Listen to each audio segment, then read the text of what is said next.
It is time to take the Dayton 12-inch high velocity fan apart for cleaning.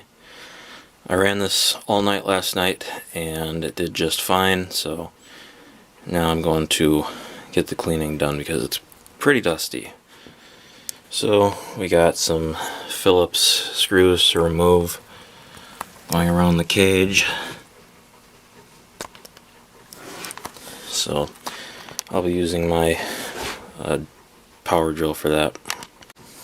Screws are out, cage is separated, and to get this blade off we gotta take this nut off of here, which is going to be reverse thread. This doesn't have a set screw like most of these fans do, so let me go ahead and get that taken care of, and we're definitely going to have to wash this blade. And I was able to find the correct size nut driver right away. It is a 1/2 inch. Fits on there without a problem, and like I said, it's probably reverse thread. I will let you know as soon as I get it started. It is reverse thread, and it wasn't even on there tight, so it's probably a good thing that I'm doing this, because that could have caused a problem. And maybe that's why it was shaking a little bit, or vibrating a little bit. So there we go, we got the blade off. Put that over there. Don't lose the washers, because there's a washer on the front, rubber washer underneath it, and then the same on the back of the blade.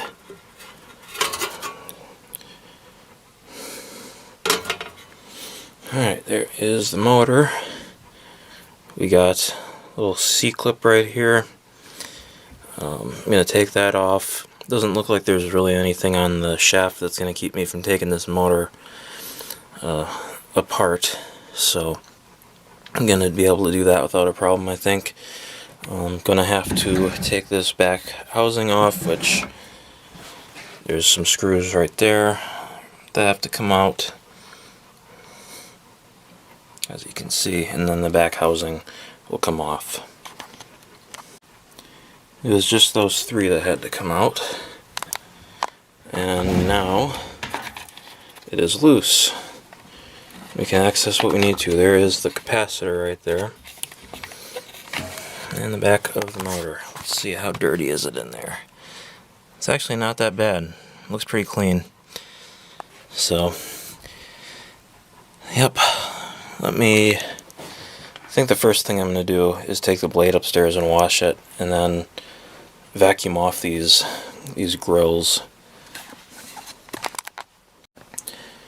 Just finished washing the blade. No more dust on it, but it is still a little bit messed up because this is a steel blade set and it's a little rusty. Not really much I can do about that, unfortunately. I got the C-clip off, and the stupid thing went flying. I had to go look for it, and luckily I found it.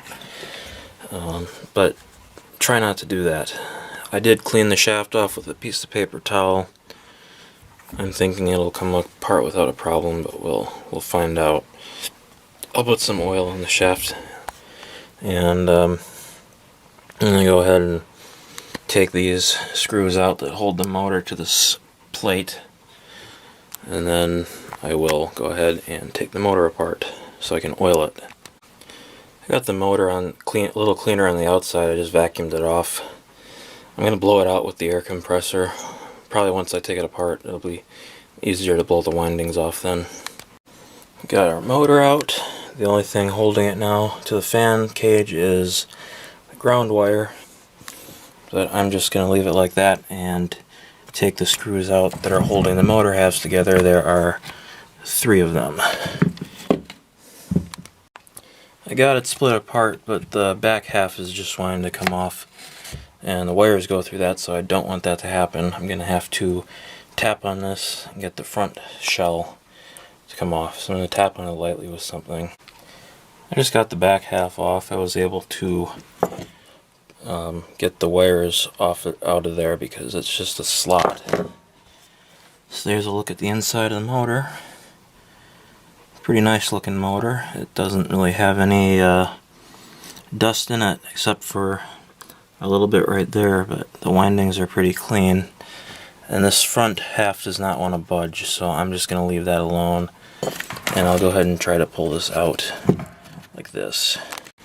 There's a little rubber O-ring that was up there in the shaft. It got stuck in that groove for the C-clip, so I'm going to have to get that out of there, and then we can finish pulling this shaft out of here.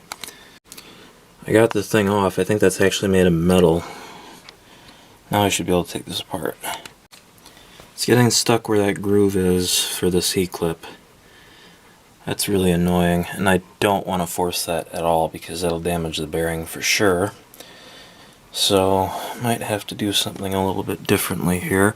Oh, wait a minute. There's an oil port right there. Is there one on the back too? Yeah, there is. Well, if I would have known that, I wouldn't have wasted my time taking it apart because it's really not that dirty.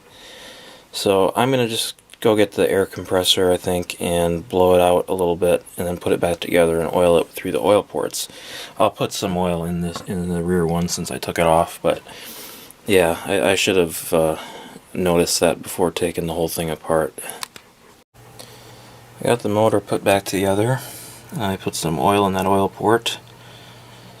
Yeah, it's always worth checking for that kind of stuff before you take it apart, because that would have saved me a lot of time.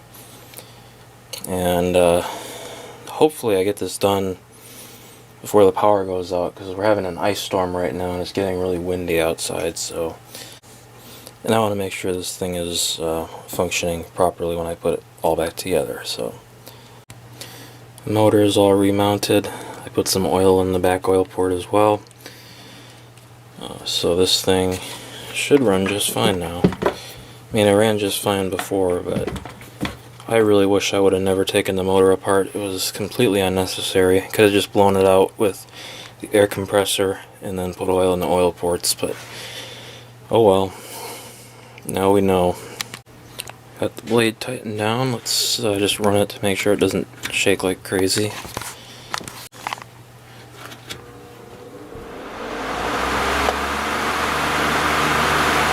Yeah, that's not bad.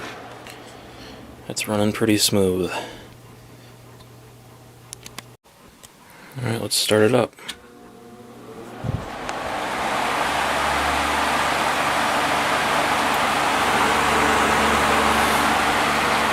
It's probably blowing more air now that the blades are clean.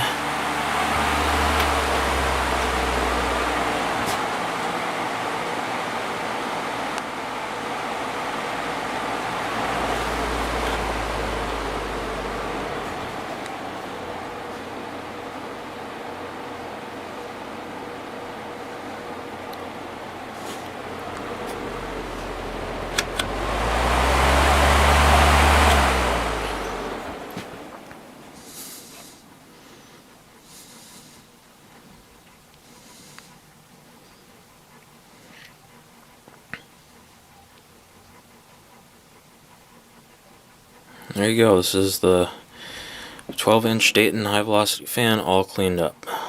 Thanks for watching.